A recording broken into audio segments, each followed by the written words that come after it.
Okay, so today we're going to talk about the submissions that we had. You all submitted for some new files for the audit. Our January face-to-face, our high leverage practice this month is going to be discipline. And then, of course, as always, we have some additional tidbits that are fun and exciting. Just so you know, it's just little old me today. Susan is at a workshop in Columbia. So it's just me here doing this. So if you have questions, go ahead and chat them, or we'll ask them I'll answer them at the end. So the first thing we want to go over are some things that we've noticed in those submissions where we had asked you all for some new IEPs to send to the state. So as we were going through them, there were some things we noticed overall. So we just want to make sure we reviewed some of those. One of the first things is labeling your attachments in Enrich. If you've been with us for a while, you know that we have to upload and attach our files in Enrich. And it's really important that you put the dates and what they specifically are. For instance, if you just label something signature page, when I go to upload to the state, I don't know what signature page that's attached to, so I have to go into each child, look in the files, look at the signature page, and figure out which one it goes to see if that's something I attach or not. So please be specific when you are identifying what the attachments are and label them clearly. Yeah, another thing we noticed were the initiation and the start dates on the IEP. Remember, the initiation date is the date the IEP will begin to be implemented, and the start date is the day you hold the meeting. So your start date and initiation date would not technically be the same day, right? You're not going to amend an IEP and then initiate it that day, unless for some reason you're doing it first thing in the morning and you're not going to see that student until that afternoon. But typically, the start date, the initiation date is going to be whatever day those services on those IEPs begin. So also remember, if you're not giving the parent the prior written notice at that meeting, the parent has to get the prior written notice prior to implementing the IEP.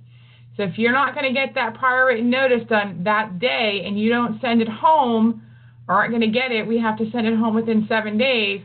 Your initiation date shouldn't be the next day if the parent had not received a copy of that PWN. So again, remember, best practice is that all of that is completed at the meeting itself.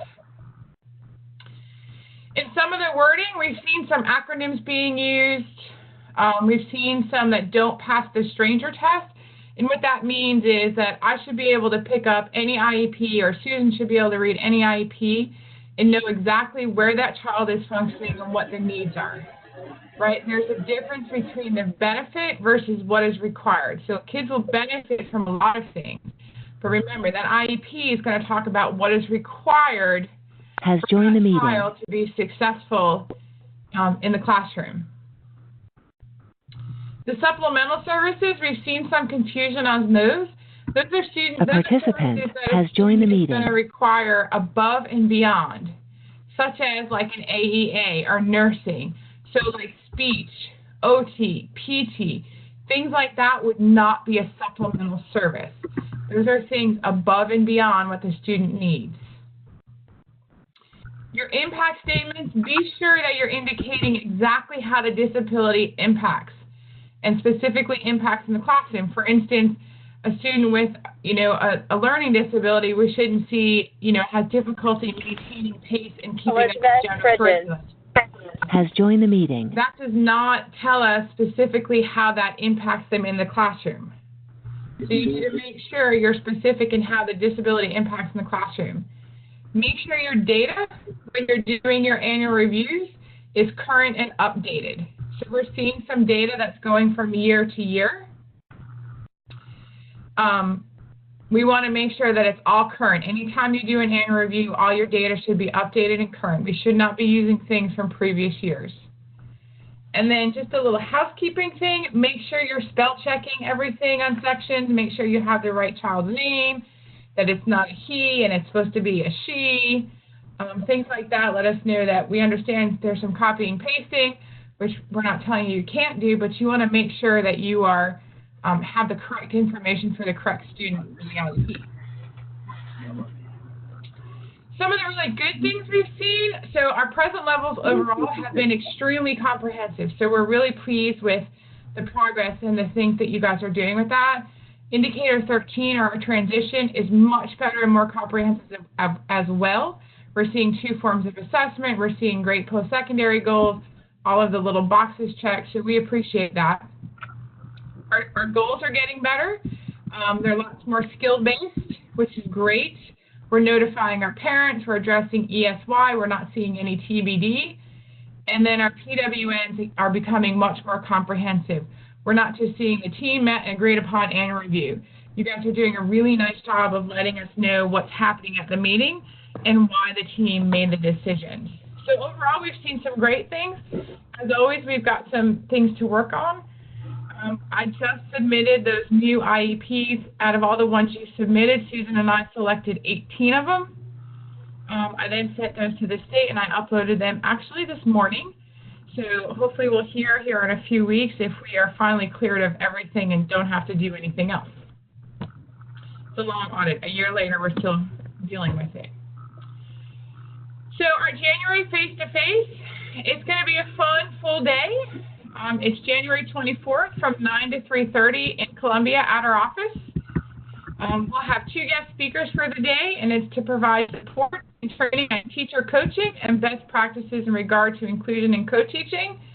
Some of the feedback we've gotten from you all with the LEA determinations, these were 2 topics that stuck out the most to us, so we really wanted to be able to provide you with some additional support. The state is actually going to be doing the training on inclusion and co-teaching for us. And then teacher coaching is actually going to be Emily Baker, who is new to our district, who does ADEPT and PDEPT and all that stuff. So we're really excited. She's going to also be presenting as well. So the nice thing is you'll get to hear from other people aside from just Susan and I. As always, we'll give you lunch. Don't know what it'll be yet. Please arrive on time. We want to start promptly at 9. We have a full day schedule, and we have, obviously guests coming, so we want to be mindful of their time. And the expectation is that you all attend. It is only expected that you as a coordinator attend. As you know, our space is somewhat limited, and there's a lot of you. If for some reason you want to bring somebody else, please let us know, and we'll see what we can do. And on another note, the secret word is sweet potato. So let's talk a little bit about our high leverage practice. Again, as we started these webinars this year, this is one thing we talked about. We focused for the last 5 to 10 minutes of each month. We are working on those additional resources in the performance toolkit. And then, of course, our face-to-face trainings will always expand on those. And if you have not checked out the Google Drive, please do. I'd love to take credit, but I can't. Susan has been working really hard on organizing it, making it a lot more useful and user-friendly. So I know I appreciate her doing all that, so hopefully you all do. It has become a great resource that is continually updating, and I think the goal is definitely by December or January it'll be completely ready and done. So keep checking it, but she is working hard on making that a little better for everybody. So this month we're going to talk about behavior. So remember, definition does not indicate that a behavior is negative. Sometimes we always think about behavior being a bad thing. It may not necessarily be a bad behavior. We all have behaviors. In education, we focus on how behavior impacts the learning of themselves and of others. We try not to make judgments, but we're supportive in nature. Behavior must always be observable, not inferred. So we don't want to assume what a behavior is or assume what behavior is going to happen. It must be something that we can observe and see. When supporting behavior, the student control is not assumed. So we always assume the student does not have control over their behavior. Although, sometimes we'll say, well, he knows what he's doing. He knows between right and wrong.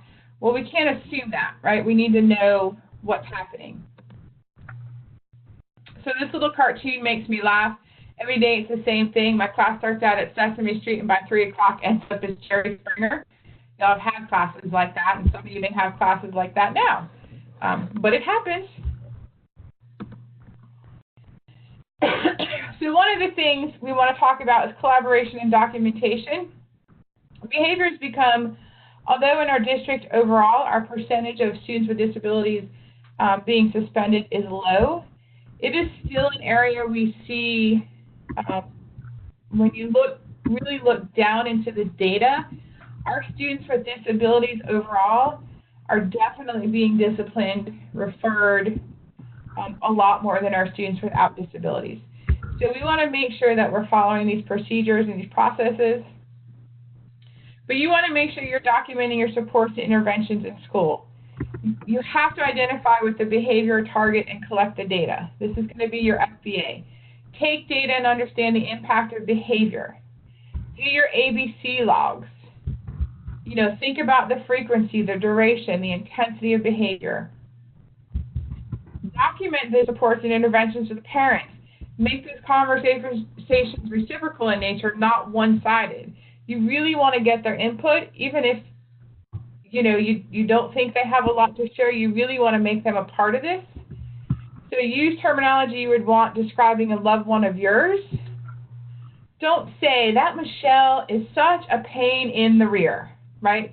We don't want to say things like that. You want to make it, if this was your child, what would you want to hear, or how would you expect someone to talk to you? Keep your logs of all calls and all contacts. Keep parents updated on interventions and what is working and not working. Look at those supports and interventions in the IEP, right? Make sure when there's behavior, it is checked in special factors. If you have a student that has a behavior goal, it should be checked in consideration of special factors that behavior is an issue. Because if there's a goal about it, then obviously there's enough that it's impacting in the classroom. Make sure identifying your present levels, right? A narrative, an assessment if need is demonstrated. So if there's a need for a behavior goal, we should see assessment so we can have that baseline, that starting point. Make sure you can have goals, you can have a BIP, and of course your prior written notice. Just because you have a behavior goal does not necessarily mean you need a behavior intervention plan. You could always start with the goal. If that doesn't work, then you could progress into a BIP after an FBA is conducted. So what you want to make sure you know when you're talking about behavior, the first thing is, are there patterns with the behavior? Does it occur with, for example, specific subjects, staff, or directives? Are there specific things that set this behavior off? Is it transition to subjects or tasks, recess, lunch, independent time? What's happening when this behavior is occurring? The other thing to pay attention to, which people often forget, is what's happening when this behavior is not occurring, right? What's different in the environment, what things have changed, what's working in that environment that behavior isn't happening so that you can replicate it in other environments. Talk to the parents. Does the behavior happen at home? I mean, I know a lot of our parents say they're perfect angels and we never have behavior at home. It must just be you folks at school that are doing this. My little Johnny's perfect at home and we don't have any problems, which honestly could necessarily be true because at home they probably don't have the demands like we do in school. So, if you ask what do the parents do to curb the behavior, what are some strategies they do? And again, it doesn't mean the school is doing anything wrong. It's just, of course, as you guys know, school and home are setting, are different and demands are different. But we often hear that Johnny is perfect at home and not really perfect at school. So another thing we want to talk about was the FBA BIP process. This is somewhat of a process we struggle through a little bit in this district. So remember, the FBA is through an evaluation process. So you do not have to do a complete re-eval or open up an initial evaluation if you're just conducting an FBA, but you do need to get permission to do it, right? In the past, you used to have to do a re-evaluation, do the whole thing. That changed a few years ago. You don't have to do that piece again. You just need to get that permission. But if the child is struggling overall, it's not a bad idea to do it as a re-eval and talk about potentially some other things if needed. Right? And that's where the next one talks about don't automatically exclude academic or emotional impact. Maybe the child is struggling more in academics than we realize. Look globally, not just in isolation of the behavior. right? Establish the function of the behavior and the impact. So why is this behavior occurring? For instance, if Johnny is banging his head against the wall, what is he getting out of that? Most likely some sort of sensory stimulation or sensory input. So what's something we can replace that with that he can get the same sort of input that's more appropriate? If a function of behavior changes or significant change in a type of behavior, so the team needs to discuss if the new SBA requires. So often we might feel like, hey, we got this behavior under control, and then all of a sudden out of left field, you have a totally different behavior, and it's worse than the other one, and you have no idea where it came from, and it's becoming consistent. So at that time, the team's going to need to meet and get permission to do a new FBA and gather some more data, right? So the best thing and the most appropriate thing to do with behavior is gather that data and find out what's happening. Do those ABC logs. Do those peer observations. Find out what's happening. What is the function of that behavior? So the behavior plan, either new or existing, you can always review when the IEP team meets, part of the IEP. Remember, at a minimum, a behavior plan should be reviewed at least at the annual review. We do see some folks that forget to do that. That's at the minimum, but you can always meet, like anything, sooner and review and update that behavior plan. And you should. We shouldn't see a student with the same behavior plan for 4 years and then find out this student is still getting suspended and still having all these issues, and the teams never met to look at that behavior plan, to collect an FBA, to find out what's going on. Right? So think of behavior just like academics. We wouldn't do that if the child is failing. So any staff who will interact with the student must be aware. So, behavior plans should be known to anybody that works with that student. General ed teachers, administrators, paraprofessionals, because as you know, the key with behavior is consistency. So everybody has to do the same thing the same way, otherwise it's never going to work. It should always target a specific behavior and identify a specific replacement behavior. We shouldn't see on a behavior plan a list of 20 behaviors, because that's not realistic. So, our advice is pick, the first 2 behaviors that are impeding the most and work on those, and then come back and meet again and work on others. Remember, it must include positive strategies or reinforcement system to promote replacement behavior above and beyond what's happening in the classroom. So the class dojo or the class reward system is one thing, but when you have a student who has a BIP, it should always be above and beyond that. Right? Make sure you're getting input from everybody to create those plans. You don't want it to just be one perspective. So you don't want just you writing the behavior plan. You don't want just the psychologist writing the behavior plan, right? It should be a team. That plan should be developed together as a team. And if the student's old enough, it should include the student and most definitely the parent. So change of placement can be interesting. Remember, a change of placement is constituted if the child is suspended or expelled from school for more than 10 days. If the child is subject to have a series of short-term suspensions that constitute a pattern, because all of the following have occurred. So you have either a student that's accumulated to more than 10 days in a school year. Each incident of suspension is the same behavior. The length of the suspensions and the total amount of the time the child is suspended and the proximity. So if you have, Johnny who got suspended this week, he goes a week and doesn't have any, then he gets the next week, and then maybe he goes another week, and then he has the next week. That would constitute a pattern of behavior. So that's where we want to talk about the interim alternative education placement. Now, when I say that, people get confused that we don't have alternative schools in our district. That's correct. But an IDES may not be in our district. It may not be an alternative school. We could be shortening the child's day. We could be sending them home. We could be changing their environment in school for 45 days. So remember, any students who are suspended or expelled after 10 days on day 11, services must be in place. So we must have those services in place on the 11th day. If you have a student that is at that point, if you have a student that a team is considering an expulsion, Susan or I should always be contacted so we can help walk you through it. We've already had a couple this year we've helped walk through. It's not that a student with a disability cannot be suspended more than 10 days. They can. We just have to make sure that we have those services in place and ready to go. So when you're doing the things like that, when you're at over 10 days, an MDR must occur, which is the manifestation determination. So remember, an MDR must occur within 10 days of the incident, which resulted in change of placement due to disciplinary reasons.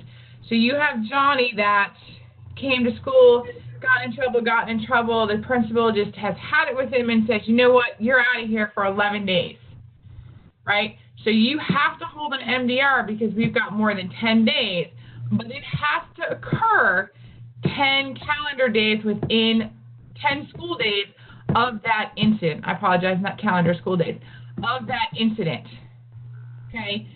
If you have a student where where a school operator or school leader is recommending an expulsion because it was one of the big three, right? Drugs, weapons, or seriously bodily injury. In that situation, it doesn't matter how many days, an MDR must always be held prior to an expulsion hearing. Make sure we are notifying the parents of disciplinary action as soon as possible and giving those procedural safeguards. I know people text a lot. I see it. I have parents text me. I don't answer. I make them call me. Your notification should be an official notification from PowerSchool, which would be a copy of referral. If we send a child home because of behavior, there should be a copy of referral that's going with them. A call should be made. Since you guys typically don't do the discipline, whoever is issuing that should be making the call. A copy of the procedural safeguard should be sent home. Okay, so we have to make sure that we are notifying parents of these actions. If you remember at the beginning of the year, I told you we had 2 complaints from previous schools that are no longer with us, but one of them was exactly about this in terms of notification of discipline, that the school did not notify the parent in a timely manner of things, and that, you know, got us in a little bit of trouble. So you want to make sure you're notifying those parents. Anytime you send a child home, it is considered a suspension. So if you have administrators, whatever it says, you know, Johnny needs to go home and he can't come back until we hold a meeting, every day that that child is out is a suspension and must be noted. So if we are keeping the child from school, it is considered a suspension. If it's for a half a day, it's a suspension. If it's for 3 days because mom's not answering, that's 3 days of out-of-school suspension. So be careful when things like that are being said, because it is going to eat up your days quickly. And you can't require a student to come back to school to have a meeting in order to come back to school. You have to make sure you notify the parent, hey, he's coming home today, he can come back on such and such a day, and here's what he did, okay? The MDR team consists of course, your parent, any other members, and that's determined by the school. You want to make sure you're looking at everything in the child's file, the IEP, any observations, any other things that are provided by the parent. Often at times we'll hear stories about what's going on at home and things that have changed, or all these things you may not have been aware of that could be a cause of the behavior. And then based on the review of all that, you have to determine if it was caused by or had a direct and substantial relationship to the disability, or if it was the direct result of the school's failure to implement the child's IEP. Now that's a scary one to pick, because people feel like, well, if I do that, I'm saying that we as a school didn't do the right thing. I mean, unfortunately, sometimes we do drop the ball, right? So it happens. But let's say the child had a behavior plan, had a goal, we're supposed to be getting counseling services.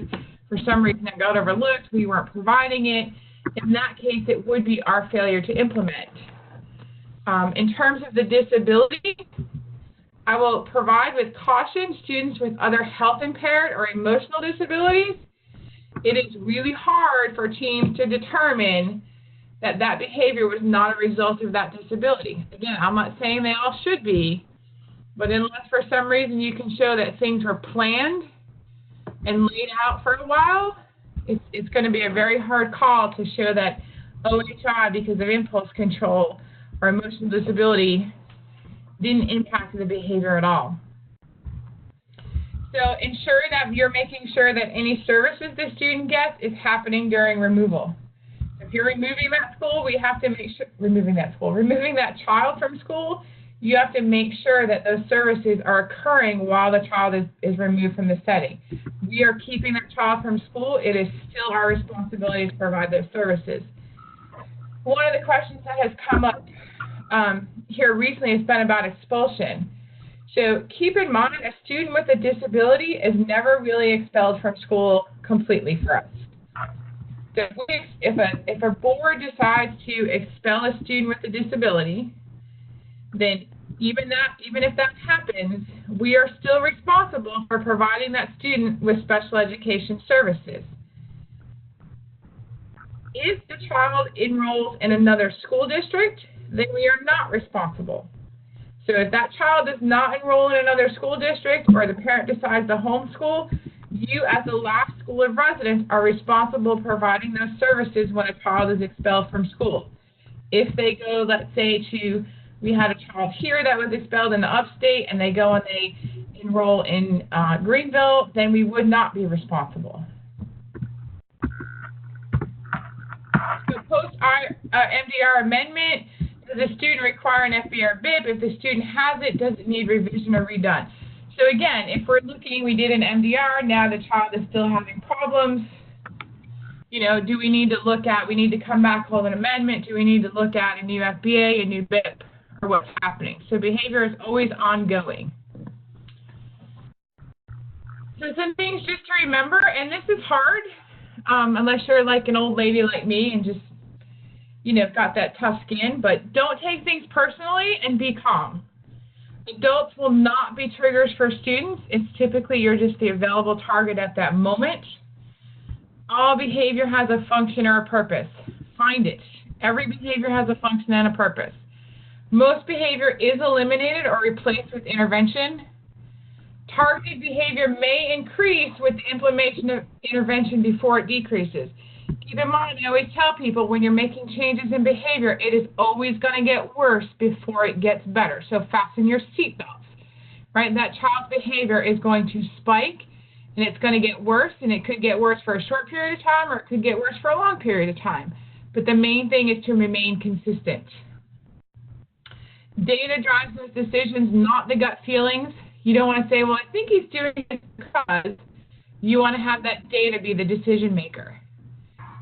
So here's an interesting one, the dead man's test. So if a dead man can't do it, it's not a behavior. So if it's not something that someone can do, it's not a behavior.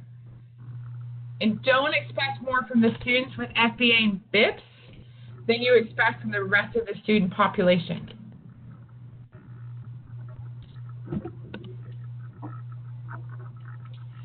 So just some additional information.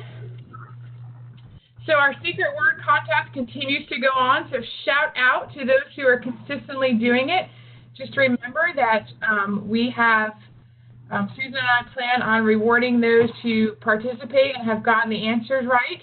And remember, this month is sweet potato. If you have questions about alternative assessment, SCALT, Susan is the contact for that this year. You might see if you're starting some annual reviews, in the past you had the option of checking previous IEP, copy of the IEP. Well, that's no longer an option. I'm sorry, but it was taken away because what we found is a lot of people are just copying the IEPs. The IEPs are saying the exact same thing, the exact same words from year to year to year. So the only way to stop that is to not have the copy of the IEP begin.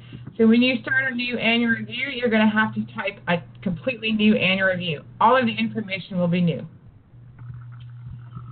Another thing we noticed, when a meeting is rescheduled for any reason, please remember you must do a new notice of meeting. There's some people that aren't doing those, but anytime a meeting is rescheduled or replanned, a new notice of meeting must be completed and sent home to the parent. If a parent doesn't attend a meeting, the prior written notice, there's a little checkbox. Please make sure you're indicating that a copy of the IEP was going home or will be sent home. We've seen a couple of things like that.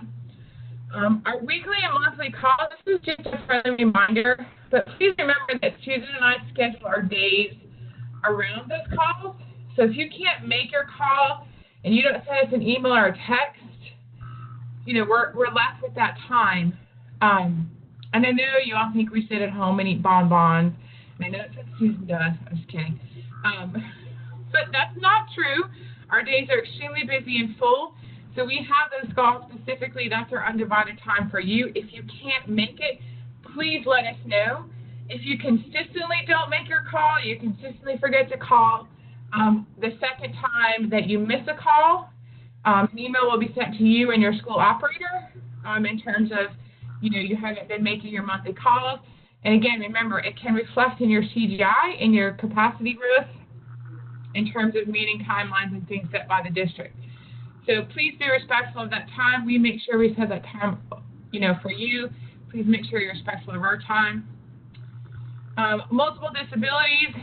As I'm going through child count, cleaning it up, I'm looking so I can make sure you all get the right funding for next year. For any child that has a multiple disability, I'm having to go in and look up each child separately in Enrich to find out what disabilities make up the multiple disability, which you can imagine doing the whole district is very time consuming. But there are oftentimes I can't tell because it's not noted anywhere. So make sure in those eligibilities that you are identifying what disabilities specifically make up that multiple disability. If your psychologist isn't doing it in there, you need to make sure it's in there or make sure it's in the prior written notice. Please don't let us keep seeing things. The child is eligible as a student with a multiple disability. Great. What are those disabilities that makes up the multiple disability? So please be very specific about that. So I'm going to stop sharing my screen to see if y'all have any questions.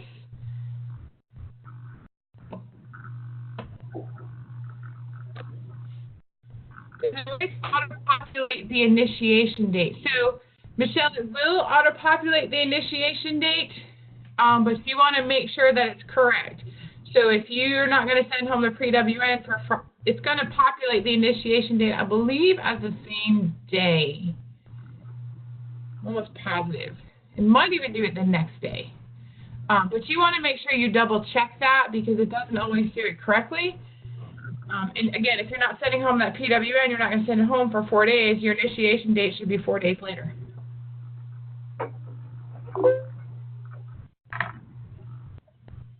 I think it does the next day too, Michelle. Which in most cases is fine if you're sending home that PWN or giving that PWN at the end of the meeting.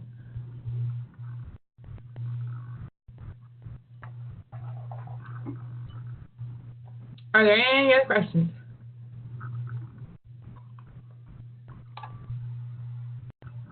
Y'all are very quiet group today.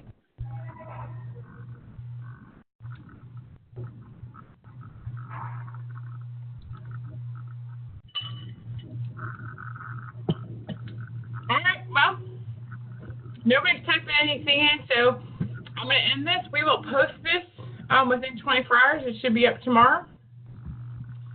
If you have any questions, you know how to reach the two of us. If not, y'all have a great rest of the week. And we'll talk to you soon.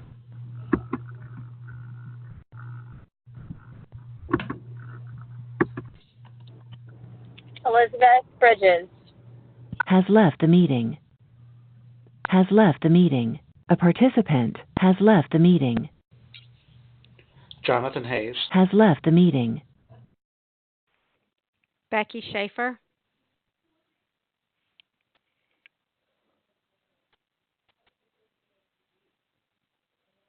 Has left the meeting.